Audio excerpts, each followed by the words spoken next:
For all your Diablo 4 item and gold needs, go to AOE.com and use code Ineffable for 3% off. Hello everyone and welcome. Today we're back on Diablo 4 for another build guide video, and for the first time ever I've finally leveled a sorcerer. So with that said, we're jumping into what seems to be my favorite build on the sorcerer class, and that's going to be the Frosty Blizzard Sorcerer. Now, this build is reliant on two aspects, namely the frozen tundra aspect and the glacial aspect, but once you get one of these, even a low roll of them, you'll be able to be blasting with this build. In fact, we're not even doing any damage with our blizzard itself, it's just these aspects combined together that are putting in all the work for us. The build does offer a unique playstyle of casting blizzard all over the screen and kind of kiting enemies around into the blizzards, while our glacial aspect does all the damage, and we just need to focus on surviving. As always, there's a planner in the description so you can check the optimal rolls for gear, but let's jump into what I currently have. We're using a two-handed staff to mega juice our aspect. On the staff we have intelligence, max life, damage, ice spike damage, and chance to apply poison to the enemy. We do this so we can apply multiple elements to boost things in our skill tree. Obviously, the glacial aspect is the star of the show here. I would recommend running a two-handed staff, but if you want to use a one-hander and an offhand, make sure to run the glacial aspect on your amulets. On our boots, we're running exploiters with max life, mana per second, movement speed, barrier gen, and more movement speed. Now barrier gen can be replaced with crowd control duration, and we're running exploiters here because we tend to make elites unstoppable by how much we are crowd controlling them. Alternatively, you can use Esu's Heirloom here for more movement speed and more crit chance based off your movement speed, but I enjoyed using exploiters. To Bolt's Will are our pants of choice. Now we're going unstoppable with Flame Shield and Teleport, so we have quite a high uptime of this, and of course we get primary resource back, and it does come with some neat stats such as damage reduction from close enemies. On our gloves we're running Conceited. Obviously we have a lot of uptime for barriers, being that we are a sorcerer. On the gloves we have intelligence, attack speed, crit damage, cold damage, and more barrier gen. Barrier gen can be swapped for crowd control duration, and cold damage can be swapped for ice spike damage. On the chest we are running Ever Living. Enemies are always basically crowd controlled or vulnerable, so this is a great damage reduction source. We're running intelligence, max life per second, total armor, and barrier gen. Now max life is not ideal here, but I couldn't unfortunately re-roll anymore. On the helm we are running Snow Guards, which is a fantastic 30% damage reduction. We have intelligence, max life, lucky hit chance, crowd control duration, and total armor. Some cooldown here would have been great, but honestly it's not entirely needed. For our amulet we are running Storm Swell for a massive increase to damage. We also have max life, cooldown, 3 to Hoarfrost, ice spike damage, and resource generation. Now resource generation is extremely important across all our jewelry pieces to try and make sure that we always stay topped up so we can keep spamming our blizzards.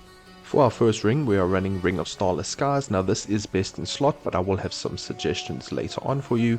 Starless Skies comes with crit chance, crit damage, core damage, lucky hit chance, and obviously the fantastic unique perk where it reduces our resource cost and increases our damage whenever we are spending resources. If you don't have Starless Skies, you can use a ring that has the Prodigy's aspect on it to upkeep your mana, or you can use Talrash's ring if you don't mind struggling a little bit more with your mana. Both options are perfectly fine, and the difference between them are a little bit negligible. It's going to come down to your preference. Obviously Starless Skies is going to be the preferred one. For our next ring, we are running Frozen Tundra, which makes our ice spikes have a 50% increased explosion radius, which is massive for us. Additionally, we have intelligence, max life, attack speed, ice spike damage, and some more resource generation. Here is a quick run through of my stats. Obviously try get to armor cap being 9, 3, 20, and make sure your resistances are at minimum 70%. Let's go through a quick run view of our skills. If you want a slower look at this, please check the planner. We're grabbing 2 points into Firebolt. We are taking this as our enchantment, that's why we're grabbing this as our primary skill. Moving down, we just want to grab 1 into Potent Warding. After Potent Warding, we just want to grab 1 into Frozen Orb and head down and grab Greater Frozen Orb to make enemies vulnerable. That gives us enough points to head down the tree, so we want to grab 1 into Flame Shield, 1 into Teleports, going down to Great Shimmering Teleport for some good damage reduction. We can grab 1 point into Elemental Attunement, 3 into Glass Cannon for some great damage. Then we're grabbing Ice Armor and heading down and taking Shimmering Ice Armor. Moving down, we can grab 1 into Ice Blades, which is also another source of vulnerability, and ending up at Summoned Ice Blade to share the cooldown a little bit with all our skills. We can grab 1 into Lightning Spear, moving down to Invoke Lightning Spear to get a nice stun, and this does help with staggering bosses quite a bit. We can grab 3 points into Conjuration Mastery, which gives us a whole bunch of great stats. 1 into Align the Elements, 3 into Mana Shield, and 3 into Protection. These passives will also do a great job at keeping a barrier up, which is very important for our overall DPS and survivability. Moving down, we're grabbing 3 in Icy Veil for increased barrier duration, and then 1 into Cold Front to get more chill while we have a barrier.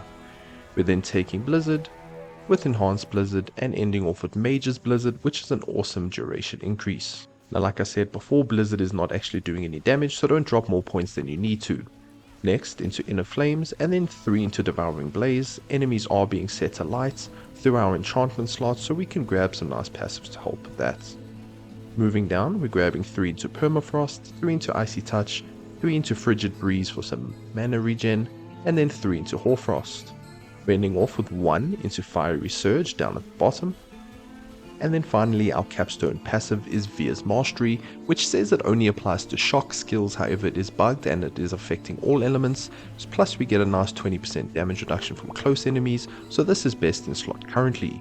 If this does get fixed, and you need to run a passive that's more pertinent to cold, then I would recommend either running Shatter or Avalanche depending on your needs. Avalanche will be better if you're struggling with mana, and Shatter will be better if you've sorted out your mana and you're just looking for more DPS. Like I mentioned before, and you'll be able to see shortly on screen, our enchantment slots are filled with Firebolt to apply nice burning damage over time, as well as Frozen Orbs, so we get a chance to launch Frozen Orbs at our enemies whenever we cast a non-Frozen Orb skill.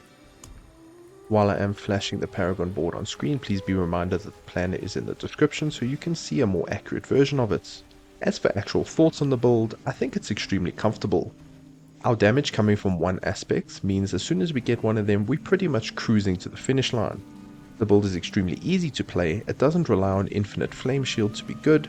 Of course you can use it in this setup, however I don't recommend it as infinite flame shield will likely be fixed in the near future. This is definitely the least gear intensive build that the sorcerer has, so if you're wondering what to start out with, I would recommend this.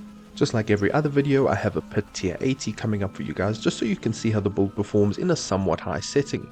Obviously this build has pushed much further than an 80, and if you're looking at top players, they're already in the 110s. But that's going to be all my thoughts. If you guys did enjoy, please consider liking and subscribing, enjoy the gameplay, and until next time, farewell.